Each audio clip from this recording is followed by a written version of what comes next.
chat é privado, né? Agora sim. Boa tarde, gente. É com muita alegria que a gente tem hoje um grande amigo, um grande parceiro, que é o Dr. Gilberto Mariot, para a gente conversar sobre um assunto que está muito em alta, que é o direito e a moda, né? Sempre caminharam muito juntos, né, Mariot? Mas hoje a gente vai falar sobre itens muito interessantes e que impactam diretamente aí nos nossos negócios da moda. E a gente vai tentar descobrir do Mariot se alguma coisa mudou agora, pós-pandemia, enfim. A gente vai falar sobre muitos assuntos legais. Eu vou dar um breve currículo do Mariot, mas é impossível, né? Ser breve. Mas, enfim, vou tentar, Mariot, ser rápida. É um ônus da idade, né? Acho que é um dos grandes benefícios que traz a idade, né? Bom, o Mariot, ele é bacharel em desenho industrial pela PUC do Paraná, fez comércio exterior também e direito, é pós-graduado em fotografia em Lisboa, achei incrível isso. Fez design gráfico em Milão, com curso de especialização em propriedade industrial pela OMPI, fez direito das novas tecnologias pelo Instituto Internacional das Ciências Sociais de São Paulo. Ele é mestre em direito pela FMU e agora está doutorando, né, Mariot? Corajoso, bem corajoso. Ele é advogado, logicamente, é membro, você é diretor, na verdade, da ABPEM, não é? É isso, diretor jurídico. Diretor jurídico da ABPEM, que é a Associação Brasileira de Estudos e Pesquisas em Moda, é membro da BPI e da ESPI, né? Entre muitos livros, como coautor e autor, eu destaco hoje o Fashion Law, a moda nos tribunais. Eu acho que a gente pode até começar o nosso assunto. Primeiro, eu quero agradecer a tua presença, né? Quero também agradecer a presença de todo mundo que está assistindo a gente. Um agradecimento especial também para o pessoal de Angola, né? O Daniel está sempre com a gente lá de Angola, enfim, nossa live é sempre internacional, Mariot. Que bom. E eu acho que Fashion Law pode ser aí a introdução da nossa live de hoje. Explica um pouquinho para a gente o que é o Fashion Law. Eu li um pouco do seu livro, não li inteiro, mas é incrível, né? Porque traz exatamente assuntos aí super atuais, direcionados aí ao nosso segmento. Fala aí para a gente, então, como é que funciona essa questão do Fashion Law. Bom, Leila, inicialmente eu queria agradecer a Brain Image, na sua pessoa, a pessoa da Mônica e do Sérgio. Quero dizer que é uma honra estar aqui conversando com vocês. Primeiro, porque nós somos amigos, é uma das poucas oportunidades que a gente teve de se encontrar esse ano. E segundo, porque, enfim, boa parte desse construto de Fashion Law, assunto que eu venho discutindo nesses últimos anos aí, tem um pouco a ver também com vocês, né, que são os colegas aí dos nossos cursos aí de negócio da moda e muito do que está expresso nas páginas desse meu último livro tem a ver aí com o que eu aprendi com vocês, né, que são aí os reis da matéria, reis e rainhas da matéria. Imagina. O Fashion Law é curioso, né, o meu livro se chamava O Direito da Moda, e aí quando foi para a editora, né, a Cátia Castilho, que é minha editora, uma outra unidade nessa matéria, preferiu usar o termo da moda, né, Fashion Law, que de fato, quando o livro foi lançado, era o assunto aí que estava aí no mercado. Né? Eu não sei se existe um Fashion Law, né? Eu estou escrevendo uma outra obra agora que vai se chamar Design Law, né? E sei lá, a gente podia escrever Engenharia Law, Medicina Law, né? Podia escrever Futebol Law. Eu acho que law, no sentido americano da palavra, que é direito, né? Como nós usamos no Brasil, cabe em todo canto, né? O direito está na nossa vida aí, de uma forma impregnada, de uma forma bastante expressiva, né? Não só porque o Brasil é um país que vive um Estado de Direito, né? Devido à nossa Constituição, nós somos uma república nacional e vivemos um Estado de Direito. Cientistas, né? O direito está no nosso dia a dia.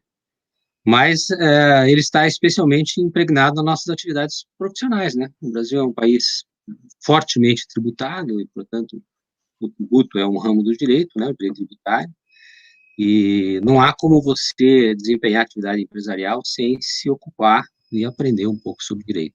Foi assim que nasceu a preocupação de escrever alguma coisa que na época era dirigida aos meus alunos e alunas de moda, mais do que aos meus alunos de direito, escrever um livro que tratasse um pouco das questões jurídicas dos negócios da moda em geral, né? Todas as questões jurídicas, ou o que a gente pudesse, naquela época, abarcar, né? Essa foi a nossa tentativa, e foi uma tentativa, até para minha surpresa, muito bem sucedida, né? O livro vive esgotado, enfim, a gente vive aí de reimpressão, eu estou devendo aí uma segunda edição para a minha editora há 6 meses, e é um assunto que parece ter bastante interesse. E, enquanto houver interesse, a gente vai tentando esmiuçar um pouco mais essa matéria. Sim. Sabe que ultimamente, principalmente agora durante a quarentena, antes eu quero até lembrar, eu lembrei quando você começou a falar de fashion law, enfim, do direito no geral, eu lembrei que você sempre falava para a gente que todo mundo devia fazer direito, né, Né? na sua vida, exatamente até para administrar a sua própria vida pessoal, né? Com Sempre certeza. penso isso, sempre penso nisso. Né? Nunca tive coragem de fazer, porque sempre para mim foi mais fácil consultar, né? Tá em Enfim, tempo. está em tempo. Mas sabe que agora na questão da quarentena, a gente tem ouvido muito falar sobre propriedade intelectual. Até acho que foi anteontem, eu li no Valor Econômico, que segundo a Casa Branca, né, é importante a gente dar essa fonte, a China rouba em torno de 100 bilhões de dólares em propriedade intelectual do mundo, né?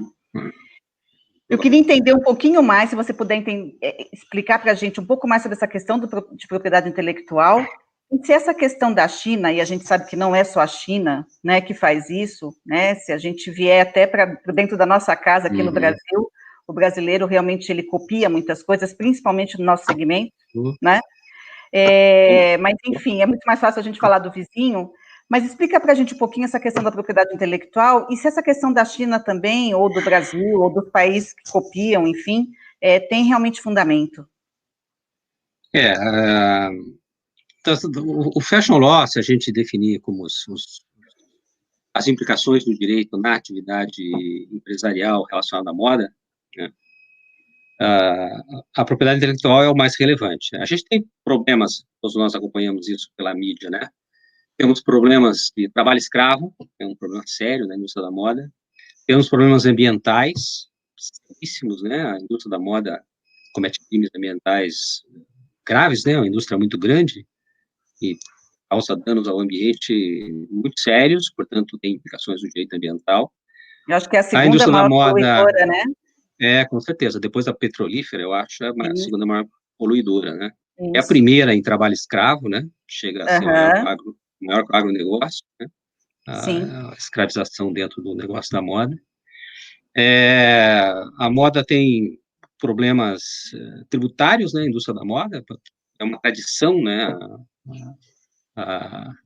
Problemas tributários nos negócios da moda, né? Pela maneira como funciona o negócio, né? Pela possibilidade que o empresário tem de dar uma meia nota, um quarto de nota, um terço de nota, um oitavo de nota, enfim, aquelas coisas que a própria indústria da moda inventou, né? Principalmente no Aham. varejo. Então, a gente tem aí muitos problemas tributários, os problemas, atualmente, né? Problemas de recuperação judicial e falência, né? Difícil fazer uma falência, né? Nesse segmento aí, porque a escrituração não é uma escrituração muito republicana, digamos assim, né? Não é uma escritura muito bem feita, em geral. Tem exceções que a própria regra nos ensina. Mas, embora eu tenho lá no escritório todos esses problemas, tenho problemas ambientais, tenho problemas trabalhistas, tenho problemas sanitários, os mais significativos são realmente aqueles ligados à propriedade intelectual. As ações Uhum. mais milionárias, né, que envolvem grandes valores, são aquelas ações relacionadas à propriedade intelectual. Porque é uma indústria criativa. E toda a indústria criativa tem problemas patentários, né, problemas registrários. Para, assim, fazer uma definição bem leviana, bem superficial, a propriedade intelectual é um ramo do direito, pertencente ao direito empresarial, em geral, que protege as criações do espírito humano, para usar uma frase aí da Organização Mundial da Propriedade Intelectual, né? Então, todo ato criativo, né, todo produto dante de ato criativo tem proteção jurídica através de um sistema chamado sistema de propriedade intelectual, que é aquele sistema que a gente conhece aí vulgarmente, que envolve a lei patentária, né, as patentes, as marcas, os registros de desenhos industriais, registro de software, as cultivares, que a gente não conhece, não são tão populares assim, os circuitos integrados. E os direitos autorais, que é um outro ramo, é uma outra coisa, mas às vezes se mistura um pouco com o conceito de propriedade industrial também, e a gente acaba aplicando regras na propriedade industrial. Quando É um você sistema universal. Quando você fala entre registro e patente, como é que funciona isso? Porque eu sei, pelo que eu me lembro, registrar é rápido, não sei se é isso. Agora, você ter a patente é que demora anos, é isso? Na verdade, são dois institutos jurídicos diferentes. A patente se aplica à invenção. A invenção se aplica a máquinas, equipamentos, medicamentos. A gente inventa uma coisa nova. O pressuposto da invenção é que aquilo que você inventou seja novo, mas novo mesmo. Nunca se viu algo parecido. É uma invenção. Então, a invenção é protegida por patente, e é o instituto jurídico mais antigo da lei de propriedade. São as patentes. Telefone, a televisão, a caneta, enfim, tudo que a gente usa, né, 90% dos equipamentos que a gente usa hoje na nossa vida foram ou são protegidos por patente. É mais, então, ligado à tecnologia? A indústria, tecnologia, né, você patenteia o circuito integrado, você patenteia uma televisão, um avião, você patenteia um motor novo, a combustão, um motor elétrico, são mais ligados à indústria pesada, mesmo à indústria de inovação. Né? A gente tem algum produto na moda com patente? Você sabe? Temos, a maioria deles são patentes vencidas, né, mas a patente vencida, portanto, em domínio público mais famosa é o Zipper, né? O Zipper é uma patente japonesa. Tá. E depois os institutos do Zipper, né, essas películas que se fecham e tal, também são patentes. Sim. Apareceram depois da patente do Zipper. A patente tem tempo de validade, né, são 25 anos, em média, o tempo de validade das patentes no mundo inteiro, né, de medicamentos. Sim. Aqui no Brasil, nós temos várias patentes, obviamente, na área de máquinas e equipamentos. O Brasil é um país que inova bastante, e temos muitas patentes também na área de medicamentos, na área de manipulação genética, né? A Embrapa é um grande player aí das patentes, a Unicamp, lá de Campinas, é um grande player na área de patentes. Mas as patentes são processos bastante lentos e extremamente caros, né? O Brasil, é especialmente lento mesmo. Embora uma patente demore 2 anos aí nos Estados Unidos para sair, 3 a 4 anos em média nos demais países aí do mundo, no Brasil está levando 8 anos, 9 anos, patentes que têm 11 anos que estão já em processo, o que é um problema, né, porque se você tem algo que vai ser protegido por 25 anos e demora 11 para você obter uma patente, exatamente, você vai explorar o restante desse prazo, né, que faz com que muita gente não deposite patentes no Brasil, e quais são as patentes fora. E quais são as proteções que o registro dá para a gente? Ele dá a patente é o nome que se dá ao registro das invenções e modelos de utilidade, enquanto as marcas, os desenhos industriais e os softwares são protegidos por registro. O registro é o mesmo ato de depósito no INPI, né? É o mesmo ato de... A patente é um registro, né? Toda patente é um registro, mas nem todo registro é uma patente. O nome patente é exclusivo para o processo de admissibilidade daquele registro específico, daquele produto específico, o objeto protegido pela patente. Enquanto no desenho industrial, na marca, no software, a gente tem registro. É um processo mais rápido, simplesmente isso. Não precisa ser examinado. Porque quando você deposita um motor, por exemplo, no INPI, diz, olha, eu inventei um motor que anda água. Portanto, ele não é um motor a gasolina, não é um motor a álcool, não é um motor elétrico, é um motor a combustão. E eu entrego esse motor lá. Imagina, o examinador do NPI, que é um engenheiro, né, vai ter que provar que aquilo funciona. Sim, sim. Leva muito tempo, ele vai ficar pedindo, me entrega um parafuso, me entrega uma mangueira, me entrega isso, me entrega aquilo, para que isso funcione. Quer dizer, a patente precisa funcionar. Tem Aí, de tem uma repente, nesse tempo todo, alguém pode ir lá, copiar o motor da pessoa e... Não, porque quando você deposita, você já deposita em sigilo, né? A patente é depositada em sigilo. Uma conversa entre você, inventor, e o INPI, que vai te pedir indicações para você complementar o projeto, que você entrega um projeto inteiro lá, né? E complementando aquilo. Até que o examinador tenha condições de dizer, olha, isso aqui é novo. Porque essa é a discussão, né? Isso é novo. Porque se não for novo, já existe um. Se já existe um, provavelmente está depositado lá também, né? Sim, Aquilo, né? sim, Se eu inventar essa lapiseira hoje e depositar no NPI, talvez você invente uma amanhã e deposite também, porque você não sabe o que eu depositei, está sigilado. exatamente, sim. Então, o INPI vai conceder a patente para o primeiro depositário. Depois, quando ele conceder a patente, todos os demais que depositaram algo muito parecido ou igual, serão comunicados de que aquela patente não é possível, porque já tem uma anterioridade. Então, é um processo longo, técnico, né, bastante complicado no Brasil, especialmente no Brasil. Já os registros de marcas, desenhos industriais e software são bem mais rápidos. Sim. Mario, eu nem sei se isso pode ser considerado um exemplo de propriedade intelectual. Eu trabalhei alguns anos atrás numa marca de moda, e essa marca ela tinha como característica se apropriar de logomarcas, né? E ironizar essas logos, enfim, de uma maneira extremamente criativa. Na verdade, o DNA dessa marca, ela se embasou exatamente nesse tipo de estratégia. E o proprietário, a marca, era sempre muito processado. E a gente sempre questionava ele, falava assim, puxa, né?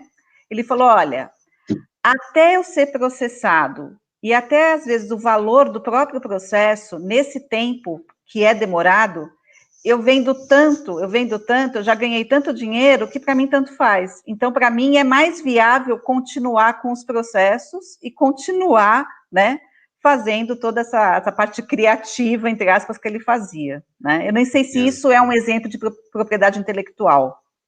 Com certeza. Isso acontece bastante ainda.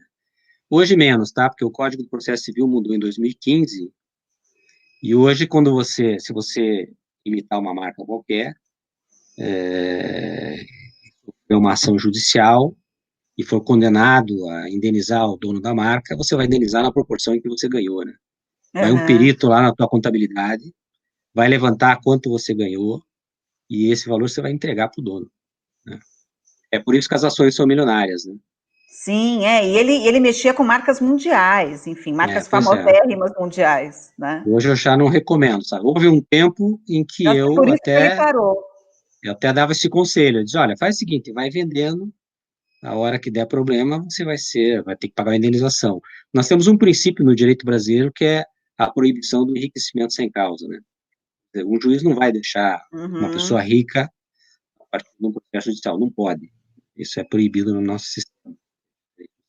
Não pode ficar rico a partir de um processo judicial. Aqui não, que isso não acontece. O tribunal sempre vai ponderar quanto você deverá receber de indenização. Agora, se você é uma pessoa jurídica, né, enriquecimento sem causa vira um conceito estranho, né? 10 milhões de indenização para você poderia ser um enriquecimento sem causa. 10 milhões de indenização para Petrobras, por exemplo, é uma mixaria, né? Dá para pagar um advogado só, né? Sim. Então, nas ações que nós temos aí, os valores são de quebrar a empresa, viu? Você perde um processo desse, você quebra. Não é? Ah, sim. Eu vou aproveitar, a Mônica está colocando aqui para a gente, que a Aline Vectino quer saber sobre referências no desenho de joias. Eu acho que como funciona essa questão da propriedade intelectual, do registro, enfim. O objeto de proteção das joias, em geral, os acessórios de moda em geral, é o desenho industrial. O grande aliado da indústria da moda é o desenho industrial. É um registro bastante simples de se fazer, e é um registro que não tem exame de mérito, isso é importante. Você pode obter em 3, 4 meses o registro. Justamente porque a indústria da moda tem um outro ritmo, né? Não pode ficar esperando 2 anos para uma roupa que você desenhou ter a proteção do INPI, né? Quando o INPI te dá o certificado, a roupa não está mais girando, né? Então, como a indústria da moda tem uma velocidade muito grande, o desenho industrial é um instituto jurídico adaptado a essa necessidade, né? Os franceses que inventaram o registro de desenho industrial, justamente para proteger a sua maior indústria na época, né, final do século XIX, que era a indústria da moda, ainda é, né? Então, é um registro super rápido. O problema é que para você registrar joias, roupa, sapato, bolsa, que é tudo desenho industrial, você tem que apresentar os desenhos. E os desenhos devem ser feitos segundo as normas técnicas estabelecidas pelo INPI, que infelizmente não coincidem com o que se ensina em termos de desenho geométrico hoje nas escolas. Era o problema que nós tínhamos na escola com os nossos alunos, né? As pessoas não sabiam fazer uma projeção, uma perspectiva paralela cavaleira, uma projeção ortogonal, frontal, vista lateral, vista de topo, vista de fundo, que é um desenho técnico básico. Sim. Não se faz mais, né? Hoje desenha-se nos computadores, né? Quase sempre são programas americanos, que tem um sistema de projeção nosso. Então, eu faço muito depósito de design de joias lá no escritório, é coisa que eu mais faço. Primeiro, em termos de desenho industrial, o primeiro registrador que eu tenho é a indústria de imóveis, o segundo é a indústria da moda em geral, e o terceiro é de joias. A gente deposita muito. Mas os desenhos de joia é um inferno, porque o depósito de desenho industrial, às vezes o INPI me pede 5 ou 6 vezes para reapresentar os desenhos, porque eles não estão de acordo.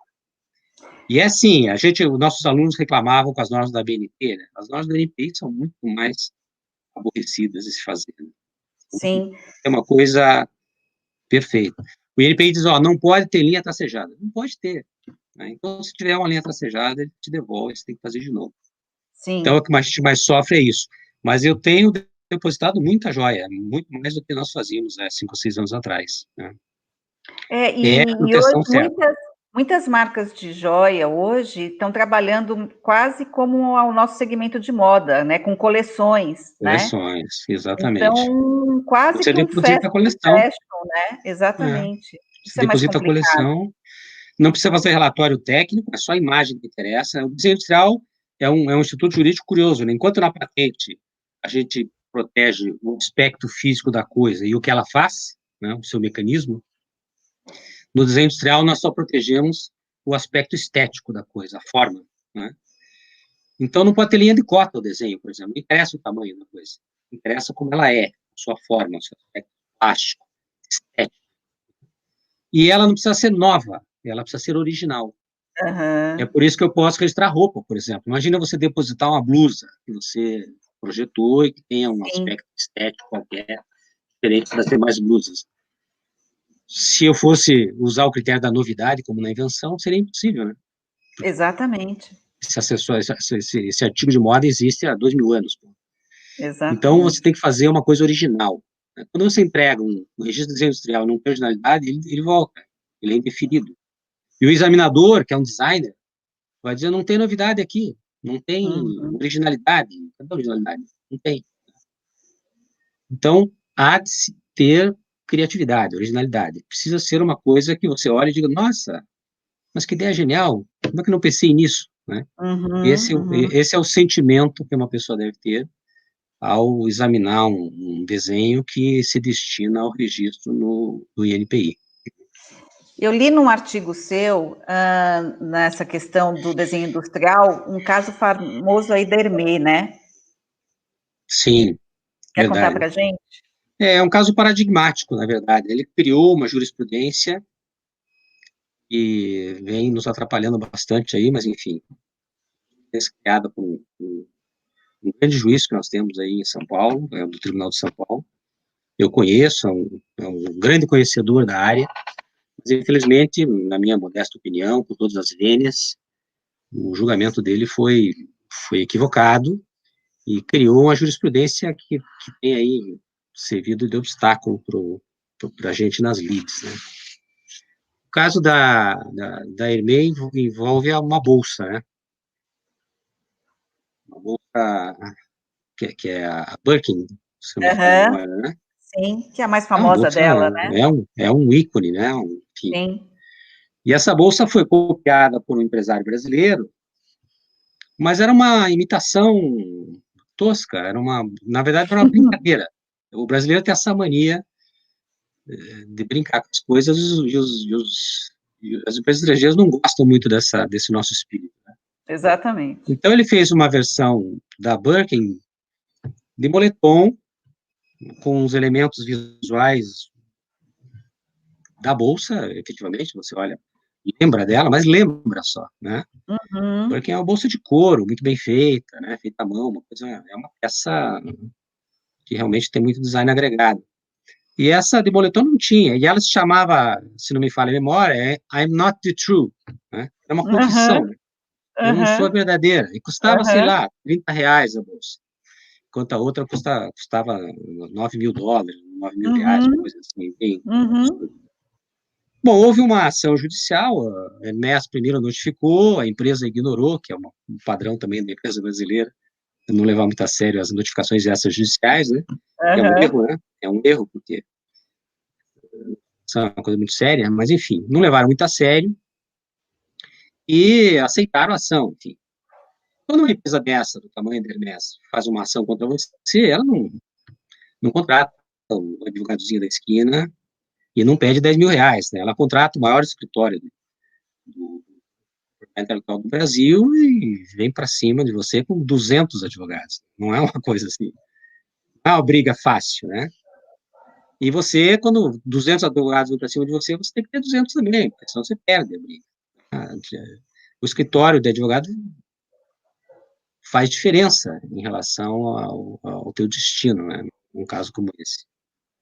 E ali não foi levado muito a sério e, enfim, houve uma derrota na primeira instância, mas também em primeira instância não resolve nada, né? O Brasil tem esse negócio das instâncias que faz com que ser condenado em primeira instância não seja tão grave, você pode reverter isso nas instâncias superiores, né?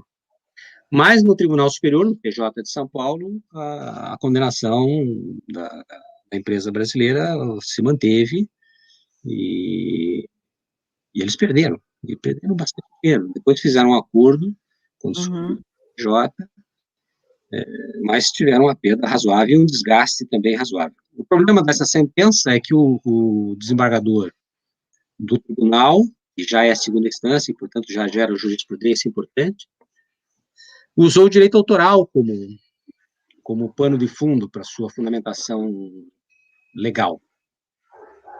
O direito autoral até poderia ser usado no caso desse, ele tem uma característica que é muito relevante. No desenho, no direito autoral não tem registro.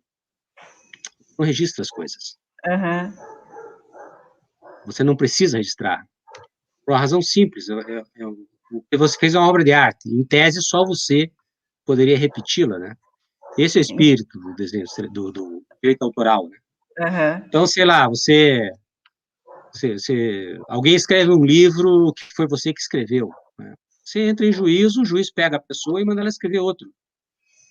Se ela foi capaz de escrever um, ela deve ser capaz de escrever o segundo, né? A mesma coisa com a música. Se o sujeito fez uma música, você diz que é sua, o juiz dá um violão, manda o cara fazer outra, para ver se o cara sabe fazer música. Quer dizer, em música tem muito disso, né? exatamente. Então, não tem registro. O que acontece? Veja bem, quando um juiz dá razão para uma empresa que não registrou o desenho industrial, que é a obrigação do empresário, ele tem que registrar, ele cria um precedente ruim, né? As empresas estrangeiras têm o costume de não registrar suas coisas no Brasil. O que faz com que a empresa brasileira possa registrá-las. Porque, veja bem, o dono é quem registra, não é quem faz. Sim, sim, sim. Então, o problema da empresa brasileira que perdeu essa ação é que eles não haviam registrado. Se ele tivesse registrado a bolsa que ele fez, não teria tido resistência, né? Porque a bolsa anterior não estava registrada, portanto, não haveria oposição, e ele seria o dono da bolsa. E nós inverteríamos essa ação, e aí a Hermès perderia, porque ela não registrou, que era a obrigação dela. Porque quando você não registra uma coisa que é sua, você perde. Tão simples quanto isso. Agora, uma empresa estrangeira do tamanho dessa, né, com o prestígio que ela tem, com os escritórios que ela pode contratar, consegue, às vezes, no tribunal, um bom resultado, né? Não quer dizer que seja uma regra, né? Nem todo desembargador cometeu o mesmo erro. Muitos conhecem melhor a matéria, outros estão familiarizados com essa matéria. Mas é importante você registrar, porque, na verdade, o registro é uma obrigação. Eu tive um caso curioso de um empresário que teve a sua marca usurpada por um terceiro. Esse terceiro era seu advogado. Meu Deus. Que é a vida, né? O advogado veio olhar a oportunidade, viu que o cara não tinha registro, registrou a marca dele. E aí, era uma marca de show, enfim, de música, tal, de espetáculo. O advogado passou a promover shows com aquela marca, e as pessoas iam ao show pensando que se tratava do outro. Aí nós entramos com uma ação, eu demonstrei que o sujeito era o dono daquela marca há 30 anos, há 30 anos ele usava aquela marca. Demonstrei que o outro era advogado, e passou a ter uma atividade no mundo do show business a partir do registro da marca, portanto, e mesmo assim nós perdemos. E a juíza que exarou a sentença, escreveu na sentença o seguinte: o empresário que em 30 anos não registra a sua própria marca não tem direito de usá-la. Eu fui ao tribunal e o tribunal sustentou. Está certo, o empresário tem obrigação de registrar. Então, eu sempre digo para meus alunos do direito, né? Digo, olha, gente, existe o direito material, que é a lei, e existe o direito processual, que é o tribunal. Quando você lida com questões jurídicas, tem que pensar sempre no segundo caso. Não interessa a lei, interessa como os juízes a interpretam. E é isso que você tem que saber. Por isso que você tem que ter um bom advogado. Você tem que chamar um advogado e dizer, ó, vem cá, aqui está escrito que o registro do direito autoral é facultativo, eu não preciso registrar. O que você acha? Aí o advogado que conhece a matéria vai dizer, olha, registra. Embora diga aí que é facultativo, se você não registrar, você vai dançar. Basta que o teu ex-adverso no processo seja uma empresa grande, prestigiosa, enfim, tenha dinheiro para pagar bons advogados. Eu não sei se foi você que me contou, e eu não vou lembrar se é essa marca em questão que eu vou dizer, mas parece que foi a Apple que teve um problema no Brasil em termos de registro, não foi? Com a Gradiente. Com a Gradiente, isso mesmo. É, o iPhone. O iPhone foi registrado no Brasil pela Gradiente, né? A marca. E não houve resistência, porque a Apple não tinha registrado no Brasil ainda. Quando a Apple veio ao Brasil e depositou a marca, estava lá a marca da Gradiente. É impressionante, né? Houve um acordo. A Gradiente ganhou uma grana razoável porque ela fez o registro. Tão simples quanto isso. Então, se você não registrar, outro registra. Eu tive outro caso conto muito rápido, muito curioso também. Era um designer de imóveis, famoso, importante aqui no Brasil. Não vou dizer o nome por razões óbvias. Aí ele vai num shopping center em São Paulo e vê uma poltrona que ele desenhou. Uma poltrona famosa, bonita. Uma poltrona de madeira, um tratamento de lona, assim, uma coisa diferenciada. Um shopping na linha e tal. Aí ele chega no escritório dele e diz para a gerente administrativa, pô, eu vi lá no shopping nossas cadeiras, não me lembro de ter vendido essa cadeira para eles. Não, nunca vendemos. Aí ele pegou o telefone e ligou para o shopping. Você tem uma cadeira aí que é minha, tal, onde é que você comprou isso que eu não vendi para você? Não, comprei do empresário lá de Santa Catarina, que, aliás, é o dono da cadeira. Aí o que ele fez? Fez um erro que todo empresário comete. Né? Ele chamou o seu advogado, tributarista, normalmente é o advogado que a empresa tem, e pediu para o advogado processar o cara. O advogado, que é um tributarista, mandou a notificação para o sujeito ignorou a notificação, como sempre acontece. Aí ele ingressou com uma ação em Santa Catarina, um advogado de São Paulo ingressou com uma ação em Santa Catarina contra um sujeito que teria plagiado uma poltrona. O juiz recebeu a ação, mandou o outro contestar, o outro contestou, colocando o registro. Aí o juiz pediu o registro para ele. Disse, bom, tem um registro aqui do cara, você tem o registro? Que registro? Você não tem o registro? Inverteu a ação. O cara tinha pedido lá, sei lá, 150 mil reais, o juiz inverteu. Então, agora, ao invés de receber, você vai pagar 150 mil reais para aprender a ser cretino. Aí o cara apareceu, aí o cara foi lá no escritório. Tinha um aluno nosso aí que trabalhava com ele foi lá no escritório, me contou essa história. O que eu faço? Eu digo, olha, vou te dar um bom conselho. Pague. Você perdeu, cara. Você cometeu Putz, 2 erros. Primeiro, você não registrou uma coisa que você devia ter registrado. Isso não vai ter perdão em nenhum tribunal brasileiro. Segundo, você foi em cima de um sujeito mais esperto do que você, que registrou o que era seu. Daí eu escrevi aquele artigo, quem não registra não é dono. não é dono, sim, sim. Então, eu sempre digo, se você não registrar o que você fez, um outro registrará. Sim, E sim. ele controlará você. Você vai ter que pagar o sujeito para você fabricar o que você projetou. Então, ou você não conta para ninguém e lança primeiro no mercado, Sim. ou você registra, caramba. Faz o registro industrial, custa, sei lá, dinheiro de pinga, custa R$ 120 o registro industrial, cara. É uma proteção, né? Até falando É, sobre essa questão de marca, a Mônica Moura, um beijo para ela que está assistindo a beijo. gente, Minha querida professora. disse que durante anos pagou o direito de marca do nome dela, mas disseram para ela que precisa pagar todo ano. Isso é real? A Mônica Moura, ela é uma estilista, tá? É uma designer de moda. Hum. Olha, você paga a marca quando você registra e depois a cada 10 anos. Chama-se decênio. Ah, tá, tá. Cada decênio você paga. Ó. Então é bem viável, né? Ah, com certeza. Marca é um pouquinho mais caro, o registro de marca é mais caro que o registro de desenho industrial, mas depois a renovação é de cada 10 anos. O desenho industrial você renova a cada 5 anos. O prazo máximo dele é 25 anos. A marca você renova a cada 10 anos e o registro é eterno. Enquanto você pagar os decênios, a marca está protegida. Certo. Muita gente Nessa... prefere registrar na marca ao invés de registrar no desenho industrial, né? Sim, sim. Nessa questão, Mario, eu acho que a gente fala muito também, ouve falar no nosso segmento sobre plágio. Eu queria começar a falar sobre plágio com a pergunta da Adriele Sotero. Um beijo para ela.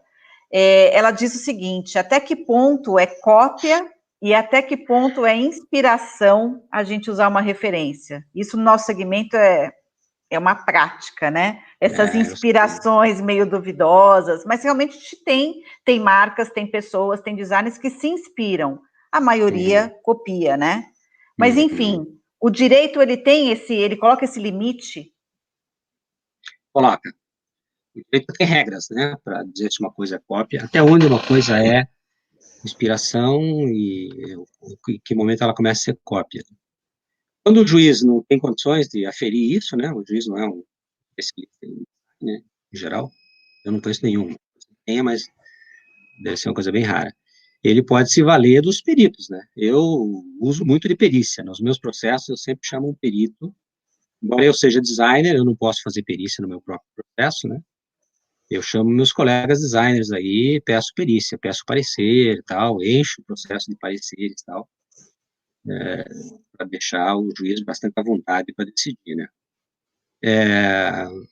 Eu fiz desenho industrial na década de 80, aqui na Uhum. Fibra, e olha, eu passei 4 anos na faculdade copiando móveis italianos, basicamente. Nós chamávamos na época de redesign. Fazer melhorias ergonômicas, né, naqueles projetos que eram projetos consagrados aí dos grandes designers italianos. Anos mais tarde, eu fui trabalhar na Itália, né? Quando eu cheguei lá, que eu me dei conta do que a gente fazia não era uma coisa muito aceitável, né? Os italianos ficavam chocados, né? Mas como que se fazia isso lá? Porque eu também não conhecia propriedade intelectual naquela época, né? Nunca me falaram sobre isso na faculdade. Eu aprendi na Itália, nos estúdios de design, que o que eu fazia aqui no Brasil era pirataria. Eu iria preso Pirataria. na Itália se eu tivesse a mesma atividade profissional. Eu não pude nem mostrar os meus projetos de faculdade e tal, porque todos eles eram uma confissão de crime, né? Crime mesmo. E os italianos levam muito a sério, né? A legislação deles, que aliás é igual a nossa, diga-se de passagem. Uhum, Mas a gente uhum. estava na década de 80, né? Estávamos saindo aí da ditadura e tal. E durante os 21 anos de ditadura que nós tivemos no Brasil, o INPI não funcionou. O Brasil tinha fechado suas fronteiras para o mundo tal, e não pagava patente para ninguém, não pagava royalties para ninguém e tal. O Brasil foi um país pirata, oficialmente pirata, durante 20 anos, né? Aliás, graças a isso que a Mario, gente desenvolveu a nossa indústria de software e de hardware, né? tem alguma diferença entre pirataria e falsificação ou é a mesma coisa? Não, pirataria não é uma palavra que tenha na lei, né? Não existe a expressão pirataria. A expressão é Certo. contrafação. Contrafação é o contrafeito, né? Você fazer uma cópia de alguma coisa que não te pertence. E pirataria é um termo que a gente usa no dia a dia, né? Que a gente herdou aí da indústria da música. Não Sim. tem crime de pirataria, não existe. Existe crime de contrafação. O que nós fazíamos, basicamente, era contrafação. Não sei se era esse o processo pedagógico para se aprender a projetar, enfim, mas eu tenho essa triste lembrança, né? Que, aliás, não é só da faculdade, né? Eu, quando fiz a escola fundamental e média, eu também usava a enciclopédia Barça, Delta La Ruse, e meus É trabalhos verdade. escolares eram uma cópia dos verbetes lá da enciclopédia, eu tirava 10, né? E todo mundo ficava feliz comigo. Então, nós somos uma geração, né? Pelo menos eu, né? Você é mais nova que eu sou de uma Muito pouco. geração que Sim, copiava achando que estava sim, fazendo uma coisa boa, né? sim. Talvez isso tenha impregnado um pouco as nossas escolas de design como um todo, né? Eu sempre senti, nas escolas que eu trabalhei e nas que eu trabalho, essa, essa tendência, né? Eu sempre fui uma voz distoante, assim, nas nossas mesas de TCC, né, tal, olha, isso aí já existe, isso eu já vi, enfim. Não, mas veja, é uma releitura, tal. Eu digo, ó, gente, releitura tem um sinônimo em direito, que é plágio. Redesign tem um sinônimo em direito, que é plágio, né? Uhum. Inspiração tem um sinônimo em direito, que é plágio. Então, há de se dosar exatamente qual é a diferença. A regra do direito é bastante simples. Pega duas coisas que sejam parecidas, né? Você pega duas coisas parecidas, tira daquilo que é parecido tudo que não é parecido. Uhum. Se sobrar alguma coisa, você Uhum. tem originalidade. Se não sobrar nada, Uhum. você não tem originalidade nenhuma. Então, sei lá, eu tenho um caso aí que está nos tribunais que são duas calças, né? Uma calça registrada, que tem lá certas características, e uma calça que o sujeito comprou na loja que alega que é igual a dele. O perito fez uma lista das semelhanças, o perito deles, né? Fez uma lista das semelhanças. Ah, tem o passador de cinto de couro, aqui também tem. Ah, tem o colchete aqui também tem. Tem uma costura aqui também tem. Então, o meu perito fez uma lista das diferenças. Ó, o bolso aqui é redondo, lá é quadrado. Ó, o passador aqui é estreito, lá é largo. Olha, aqui é assim, aqui é assado, tal. Então, o que interessa é isso, né? Você tem que ter muitas diferenças, uma Uhum. quantidade suficiente de diferenças para caracterizar um produto novo. Claro que é um Uhum. conceito subjetivo, né? E é claro que sempre um processo tem duas partes, tem dois peritos, e um terceiro perito, que é o do juiz, que vai decidir quem está certo, quem está errado. Sabe que eu já trabalhei em marcas, e isso acontece até hoje, mas eu trabalhei em algumas marcas que eram líderes de mercado, enfim, e dentro da estrutura organizacional da empresa existia departamentos de controle de falsificação, né? Ah, bacana. E assim, e até hoje eu vejo, né, e eu ouvi isso de um empresário também do nosso segmento não faz muito tempo, eu questionei até a questão, questionei o fato da marca dele estava sendo, no momento, extremamente falsificada ali na região da 25 de março, enfim. Ah, E ele disse, olha, isso significa que as pessoas estão desejando a minha marca, né? Então, quando a minha marca é muito falsificada, significa que realmente todo mundo está desejando. Então, eu não faço controle nenhum, né? Diferente de outras uhum, marcas aí que eu já trabalhei. Mas nessa ah, questão de plágio, e que você até mostrou para a gente aí, de uma forma bem, bem didática, essa questão da inspiração, da falsificação, algum case aí muito famoso, que foi para os tribunais, enfim? de falsificação, vários, Falsificação, plágio, vários, né? Mas que vários, chegou vários, nos vários, tribunais mesmo. muitos. Não tem muitos que eu possa falar, dos meus eu não posso falar, né, mas Não, não. teve um caso curioso aí, bem recente, que envolve a Engie, a empresa italiana, e a Arezzo, aqui, nossa, né? Eu posso falar porque Uhum, o processo já foi arquivado, tá? Houve aí uma negociação. Eu examinei esse processo, não é meu, examinei ele com bastante atenção, né? houve uma coisa curiosa, alguém, o advogado, provavelmente, o escritório de advogado que defende os interesses da Fendi, viu numa loja uma bolsa idêntica à bolsa da Fendi, né? Numa loja da Arezzo. E aí ele entrou na loja e conversou com a atendente, disse, olha, eu queria comprar uma bolsa dessa para minha mulher, mas é engraçado, eu acho que ela já tem essa bolsa, a gente comprou na Itália, é muito parecida, não tenho certeza, tal. Daí a moça disse para ele, isso aí deve ser uma bolsa da Fendi que ela comprou, é uma cópia. Putz. Ele gravou no celular. É uma cópia. Ele falou, como uma cópia? Mas vocês copiam assim? Disse, não, pode, o pessoal tem aí um contrato qualquer. Tal, Pode ser bom. O cara comprou a bolsa, pegou a nota fiscal e, obviamente, moveu uma ação, né? E essa ação é curiosa porque a Fendi não havia registrado a bolsa no Brasil, assim como a Hermès não registrou a bolsa no Brasil. Não registrou, não é dono. Mas é posterior ao caso da Hermès. E por isso que eu disse no começo da nossa conversa que a jurisprudência cria problema, né? Porque que aconteceu? O advogado da Fendi, aqui no Brasil, usou o mesmo artifício. Disse, não, isso aí é uma obra de arte. Não é uma bolsa, é uma obra de arte, enquanto a obra de arte está protegida pelo direito do autor. E anexou nos autos uma cessão de direitos autorais assinada pela menina lá, que é a herdeira da Fendi, né? Que é uma designer. Agora me fugiu o nome. Está no processo lá, uma cessão de direitos autorais, inclusive posterior à fabricação da bolsa. Uma coisa nitidamente arranjada para as coisas fazerem sentido. Pois bem, anexou o processo da Hermès no processo da Fendi. E disse, olha, tem um precedente no Tribunal de São Paulo, que é esse aqui. Essa bolsa também foi copiada e a decisão foi essa do desembargador fundamental.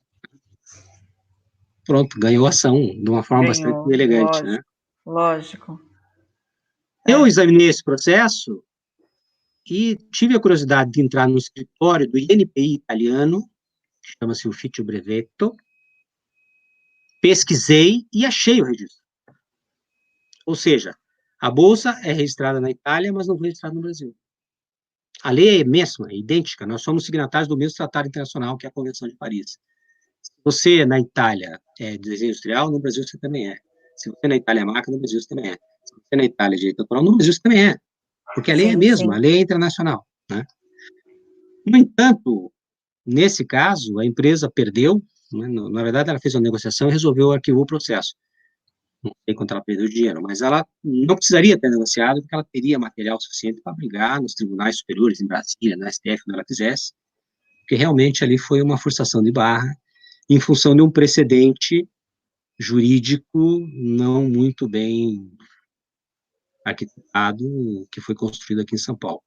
Então, se você é empresário de moda, produz coisas, entende que sejam parecidas com as marcas mundiais, tal, e desde que seja algo defensável em termos de criatividade, desde que você tenha diferenças suficientes para garantir o teu registro, registre. Porque mesmo que você tenha algo igual, se você registrar, é seu. Seu. Porque a propriedade se dá pelo ato registrário. Levar isso para o direito do autor é um artifício de empresário preguiçoso. O cara não registrou, aí ele quer que seja defendido pelo direito do autor. É muito comum nas joias. Muito comum no mercado de joias. Por algum motivo, vai me desculpar aí a pessoa que é designer de joias, que fez essa interpelação anterior, mas a minha experiência, e eu sou professor de uma escola onde nós temos design de joias, a minha experiência é que o designer de joias realmente se sente um artista, a maioria deles, né? E aí o sujeito não se dá o trabalho de registrar suas coisas, porque ele acha que está protegido pelo autor. Neste caso de joias, é muito raro o juiz conceder, pela lei de direitos autorais, a propriedade sobre aquela coisa. Mario, é caro fazer um registro de desenho industrial? É uma bobagem, não chega a R$200 por registro. O problema é o seguinte, deixa eu explicar esse negócio de caro ou barato, porque existe uma confusão. Eu fui empresário durante muitos anos, antes de ser advogado, né? Fui designer, fiz coisas e tal. Eu sempre registrei as minhas coisas. Algumas coisas eu registrei bem, outras coisas eu registrei mal. Eu também não sabia tudo sobre esse negócio, mas eu registrei o meu TCC em 1982. Minha Uhum. primeira patente foi o meu TCC. Eu levei 6 meses para conseguir registrar uma patente, porque eu não sabia como era, não tinha conhecimento jurídico e tal. Aí eu aprendi o seguinte: se você registrar suas coisas, e você pode, todo mundo pode, Uhum. é barato. Porque o INPI é barato, é um cartório, cobra taxas baratas. Agora, se você não quer estudar, não quer aprender como se registra, porque é um ato jurídico e tem a sua complexidade, você vai contratar um profissional, que pode ser um agente de propriedade industrial, um API, como nós chamamos, ou um advogado. Muito bem. Por quê? O que pode acontecer? Uma coisa é você depositar a tua marca, o teu desenho industrial, tua invenção. Outra coisa é você ter o registro concedido. Pode ser que você deposite a sua marca e daqui a um ano ela saia. Uhum. Foi deferido, não tem problema nenhum. Pode ser que você deposite o desenho industrial e daqui a 3 meses ele é deferido, você paga, acabou. E isso acontece em 90% dos casos. Mas em 10% dos casos dá problema. Que problema que dá? Problema número 1, o examinador diz, não, isso aqui já existe, está no mercado, eu já vi, não concedo. Aí você tem que ter um advogado para atravessar uma petição no NPI, para o presidente do NPI, e diz, olha, seu examinador aí virou advogado de alguém, não me concedeu um direito que eu tenho, meu direito ali que disser que eu quero no registro. Ou seja, você tem que ter um advogado para brigar com o NPI, Sim. arrancar do NPI o teu registro, o teu direito. Pode ser que você deposite a tua marca e tenha uma marca parecida depositada lá. E aí o Uhum. advogado daquela empresa faz uma oposição, porque tem oposição, né? O cara atravessa uma petição e diz, olha, peraí, essa marca que querem registrar é minha, eu já registrei, vai dar confusão, está no mesmo negócio meu. Então. Aí você vai precisar do advogado. Então, o que acontece? Quando você procura um advogado para registrar a tua marca, ele vai te cobrar o preço lá de fazer o ato administrativo, que é uma coisa muito simples, vai te cobrar lá qualquer coisa para fazer o ato de registro, mas já vai preventivamente te cobrar para ficar cuidando daquele registro até ele sair. Ele vai ter que entrar no site do NPI toda terça-feira, vai ter que ler a revista da Propriedade Industrial, vai ter que examinar antes se não tem nenhuma marca parecida, se tiver ele vai ter que arrumar um outro enquadramento, uma outra classe, ou seja, ou você registra e paga pouco, ou você contrata uma babá, chamada advogado, que vai fazer a parte chata para você e aí vai te cobrar. E aí, dependendo do advogado, pode custar muito caro mesmo. Né? Sim. Deixa eu, Muito surgiu uma barato. dúvida aqui para mim. Nessa questão de propriedade intelectual, de registro, enfim. A gente está falando muito sobre, de repente, os designers, os autorais, né? Mas, por exemplo, Sim. se eu sou um designer, uma estilista de uma marca, e eu crio lá alguns produtos, aí, de repente, eu saio dessa marca por algum motivo. Esse produto criado por mim é meu ou é da marca? Essa é a minha tese de doutorado. Ah, tá. Estou trabalhando nisso. Interessante. Depende de uma série de coisas, né? Já vou adiantar para você que depende do contrato que você tem com a empresa. Tá? Tá. Então, você tem que, na hora que você entra na empresa, você já tem que fazer um contrato muito bem feito, de preferência Uhum. feito por advogado. Né? É isso que vai fazer a Sim, diferença. Se sim. você não tem um contrato, se o contrato é verbal, que é o que acontece em 99,9% dos casos, né? Quando a pessoa Principalmente começa a no nosso trabalhar, ela setor. está tão entusiasmada que ela não pensa que ela Exatamente, poderá se ferrar lá na frente, né? exatamente. Então, ninguém faz contrato. A história da minha vida é essa, ninguém faz contrato. O cara entra no meu escritório e diz, olha, o cara gravou minha música. Eu digo, mas por que ele gravou? Não, porque ele era da mesa gravadora. Cadê teu contrato? Ah, não tem. Ah, o cara tá vendendo o meu livro, eu que escrevi, não autorizei eles. Cadê o contrato? Não tem. Não tem. Então, quando você não tem contrato, o juiz poderá aplicar a lei da propriedade industrial, da qual nós estamos falando, né? Sim. Ou poderá aplicar a lei do direito de autor. Depende do conhecimento jurídico desse juiz. Conhecimento jurídico não, conhecimento técnico dessa matéria, propriedade intelectual. Se ele aplicar a lei de direito autoral, é tua. A propriedade é tua. O empresário, enquanto estiver explorando economicamente aquilo que você fez, ele haverá de te dar um percentual sobre a rentabilidade dele, que vai de 3% Uhum, a 10%. Se a lei de uhum. direito autoral, que é a melhor solução para você, é pior para ele. Né? Sim, com Amarrado em você. certeza. Se ele aplicar a lei da propriedade industrial, não. A propriedade sobre esta coisa será metade dele e metade sua. Metade do empresário e metade sua. Porque na LPI tem um artigo na lei, é o 93, se não me falha a memória, diz que se você contratar uma pessoa para desenvolver produto dentro da sua empresa, usando recursos da sua empresa, isso é seu. Se você contratar um profissional para fazer um outro trabalho, que não seja desenvolvimento de produto, mas ele desenvolve um produto dentro da sua empresa, com seu equipamento, esse produto é de vocês dois.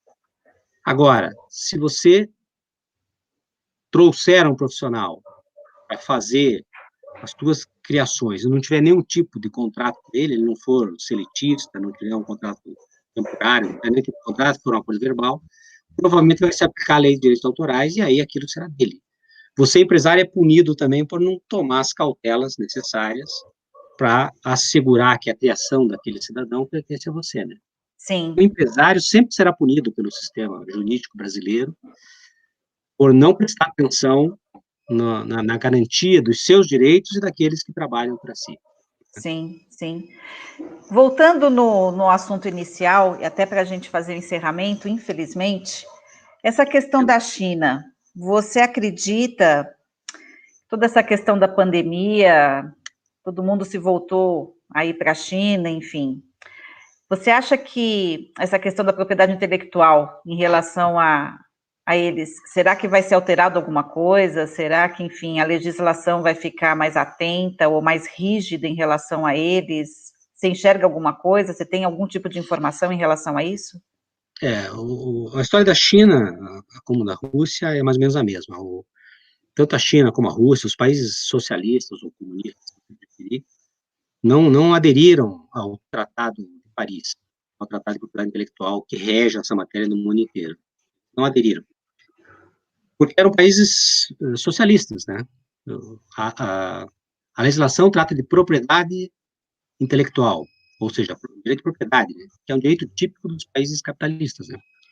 Num país socialista ou comunista, a propriedade é do Estado, né? As pessoas têm uma Sim. propriedade relativa, não absoluta como no nosso. Então, é óbvio que num país do sistema socialista ou comunista, não tem sentido falar em propriedade intelectual, porque tudo que você cria pertence ao Estado, a todos. Né? Então, eles não aderiram, não eram signatários.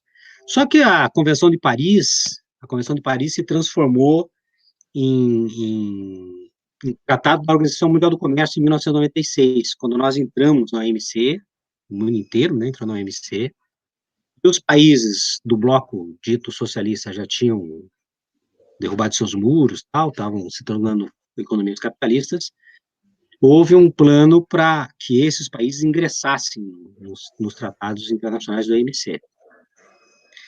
A Rússia ingressou em 2013, se não me falha a memória, e a China não ingressou. A China não faz parte do tratado. A China tem uma legislação própria. Eu escrevi na minha dissertação de mestrado um capítulo inteiro sobre o direito autoral na China. Descobri uma coisa interessante. A China já tinha direito autoral quando nós ainda assávamos batata na fogueira. Os caras saíram na frente. Inventaram o direito autoral, se quer saber. Muito antes da Convenção da Rainha Ana, lá na Inglaterra, os chineses já tinham. Eles têm, até hoje, eles têm uma legislação interna de propriedade intelectual bastante interessante, assim, tem muito a ver com a cultura deles. E, olha, vou te dizer uma coisa que surpreende quando eu digo, né? Os chineses respeitam muito a propriedade intelectual, mas dos chineses. Tá, ok, Ou seja, um chinês não copia o outro. Sim, o chinês tem aquela arte da caligrafia, aqueles calígrafos famosos e tal, né? Se um chinês copiar a caligrafia de um outro calígrafo, ele será executado. Tão simples quanto isso. Sim. Logo, o cara não copia, né? Eles respeitam muito. O problema é que, para o direito chinês, só funciona entre os chineses, né? O estrangeiro, o não chinês, não tem o mesmo direito. Né? Então, o que aconteceu? A China, ela é um personagem que integra o OMC, mas não é um signatário pleno, como todos nós somos, né? Ela é um paralelo, mais ou menos como o Chile em relação ao Mercosul, né? Faz negócio com todo mundo e tal, mas não faz parte do Mercosul. A China é assim também. E ela introduziu lá agora em 2015, 2016, um sistema de adaptação do sistema internacional para o sistema chinês. Tanto que em 2017, a China foi o país que mais depositou patentes no mundo. Puxa Superou os vida. americanos, superou os coreanos, obviamente superou os brasileiros em anos-luz, né? O Brasil é um país que Aham. menos deposita patentes nos Estados Unidos, no mundo inteiro, né? Essa é uma das nossas vergonhas maiores aí. Mas, enfim, Sim, eles são muito criativos, né? Só entrar nessas lojinhas de chinês aí, que vendem coisas estranhas, que a gente percebe que a criatividade chinesa é impressionante, né? Então, eles exatamente. já estão sim, inseridos. Só que como é uma coisa bem recente, de 2017, 2018, a gente não tem muitas discussões nos tribunais chineses sobre apropriação, né? Teve aí um caso bastante recente de um automóvel, muito parecido com o Land Rover, que uma empresa chinesa lançou. A Land Rover foi lá, processou dentro da China, em Pequim, a empresa, e ganhou a causa. Então, já tem aí, já temos precedentes nos tribunais chineses, e eu acho que a China vai ser uma aderente plena aí à propriedade intelectual. Sim. Eu tenho acompanhado aí essa movimentação, esse sentimento anti-China e tal, né? Mas eu não acredito Aham. muito nisso, não, sabe? Eu acho que Também não. saiu a vacina, volta tudo a ser como era antes. Pois é, a Eu gente está acredito, assim, ouvindo o novo no normal, né? As novo pessoas, normal, né? Eu sou o meio ser assim, humano vai renascer, né? eu acho que eu estou muito velho É, para isso, eu não boto muita fé, não. eu Basta também você não. olhar as outras pandemias que nós tivemos, né? Nós já tivemos várias pandemias, essa não é a primeira, né? Sim, sim, E depois da pandemia, apareceu a vacina, nós voltamos a fazer guerra, voltou tudo ao normal. exatamente. E eu acho que Infelizmente. a China não tem retorno, sabe? Os investimentos feitos na China são muito grandes, né? É uma Sim. empresa que estou lá, os americanos falam o presidente dos Estados Unidos fala em trazer os americanos de volta, mas isso não é possível, né? Não, O não. custo para se estabelecer nos Estados Unidos, quem está na China, é uma coisa impagável, né? Com Então, certeza. eu não acredito que vai ter grandes mudanças assim. Mas nessa área de propriedade intelectual, eu acho que vai haver uma grande aproximação. Até porque medicamento é objeto de patente, né? E você veja que todo mundo está se mobilizando nesse momento para se unir aí à Organização Mundial da Saúde Sim. para garantir que essas vacinas tenham patentes liberadas, né? Porque tem que pagar patente para alguém por conta de vacina aí, vai Coitado do ser um Brasil, problemão, né? né? Coitado da Coitado de gente, nós. né? Não vai sobrar ninguém. Mario, a gente tinha uma lista enorme, mas eu acho que isso foi bom, porque vai dar margem para uma segunda, terceira, enfim, várias lives com você. Queria Ah, um prazer. agradecer muito, foi uma honra ter você aqui na Brand Image com a gente. Todo mundo Eu está que agradeço. agradecendo muito, foi uma Eu honra que de agradeço aí verdade. pela paciência de me ouvir.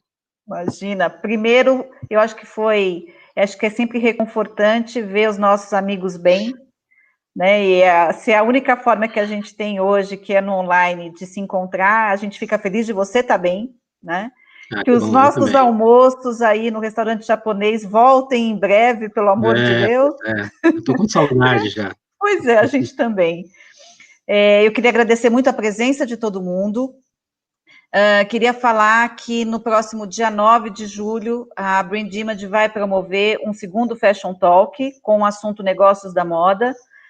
Vocês vão poder estar acompanhando as informações sobre esse segundo Fashion Talk nas nossas redes sociais, no nosso site. Em breve a gente já vai estar divulgando. Mais uma vez, muito obrigada, Mariô. Tua palavra Eu que final. agradeço. Eu que agradeço. Para mim é uma experiência nova, né? Esse negócio eu nunca botei muita fé em uso eu não ensino, você sabe disso. Mas eu tenho assistido aí muitas lives, né? E estou fazendo as aulas do doutorado, tudo online, enfim, já acabei me adaptando aí, né? Mas é uma experiência interessante, porque se não fosse isso, quando é que a gente se encontraria novamente, né?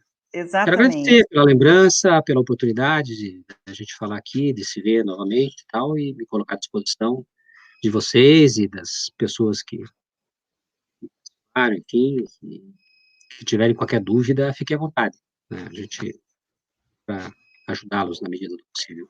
Sim, até depois a gente vai Se de repente vai surgir alguma dúvida em relação ao que você disse, ou até solicitação do teu contato, a gente vai repassar aí para os convidados, ok?